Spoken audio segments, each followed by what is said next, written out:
Bruce is back. He's our closer around these parts, and right now we're chatting fashion. Palenciaga, Daniel Palencia. Is he the Cubs closer right now? And how good do you feel about his development so far this season? Last I looked, he was. Yeah, it looks like it. I missed something? No, not at all. He's throwing pure gasoline, Bruce. Well, see, here we go. The concentration on velocity is great, but every major league hitter can hit 100. But don't you feel better, though, about the guy coming in to get those last three outs to be able to throw triple digits? But the difference now that we see in Daniel Palencia is that he has a breaking ball at 89 that he can throw anytime for a strike. Sure. And that was the difference in the game yesterday. Okay. They weren't able to sit on 100. But, you asked your two hitters here, both guys who were great hitters in their time.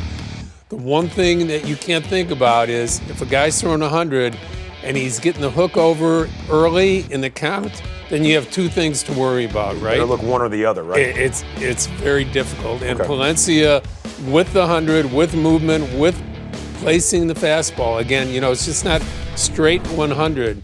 It's 100 that's looking like a strike that isn't always, So the key to pitching these days, up high, out of the zone, looking like a strike, low. But, with Palencia's breaking ball now, that is a huge difference in not only what the catcher calls, but the confidence that they have in the young man. Yeah, and that velocity, hopefully it gives everyone out there in Cubs fandom a little bit of extra confidence because it helps when you're able to crank it up just a little bit, 102, 103. That never hurts, Bruce. You look like you're a little skeptical. There's been great closers that didn't throw 100. Good point. Good point. There are all kinds of guys. It's called pitching, right? Not and throwing. This young man has a great arm, but he went from a thrower to a pitcher, and we saw the beginning of that a little bit in St. Louis. Yeah, the maturation process of Daniel Palencia, it's beginning to unfold in front of our very eyes. But, Bruce, the one thing I need to know as we inch ourselves closer to the trade deadline and September and that second season, also known as the playoffs, do the Cubs, do they have enough confidence in him to not necessarily dip their toes into some of those trade waters or at least some of the guys who could make an impact in the bullpen?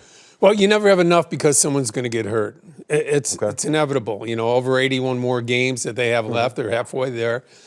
So you'd love to fortify it. But with Porter Hodge coming back and working his way back to the back end, and then you have the wild card of guys like Presley that has done it before. And then you also have Brad Keller, who has been a monster this year. Absolutely. Right? So you have internal situations that will solve that problem. The problem is, are the numbers going to be enough? But the number one thing they're going after is a starting pitcher. Okay. And, you have Imanaga back. He looks like a guy that you've already traded for, right? Absolutely. He's out for 7 weeks. He's back, throws 5 beautiful innings. He probably would have stayed in for another 20 pitches if they wanted him to. I want to put your feet to the fire. You say that a starting pitcher would be the necessity for these Cubs as you inch closer to that trade deadline. Is there anyone that you would potentially narrow your crosshairs on? Yeah, there's one guy. He's in Florida, right? Sandy Alcantara. Yep. But it's going to hurt. It's really going to hurt to get a guy like that. You have to give up some of that currency, which means minor league talent. And for Miami, what's the rush, right? The rush is you've had a guy that's been injured before in his career, okay?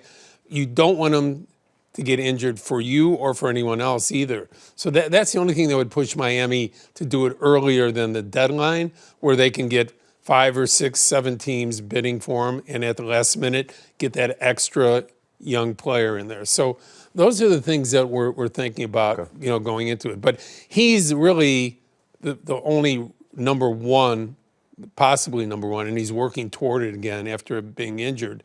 He's the only number one that's going to be out there right now being traded. Well, we'll see how it all shakes out ahead of that trade deadline. Bruce Levine with his ear to the train tracks, keeping us posted as always. Bruce, good stuff. It's always a better show when you stop by. There he is.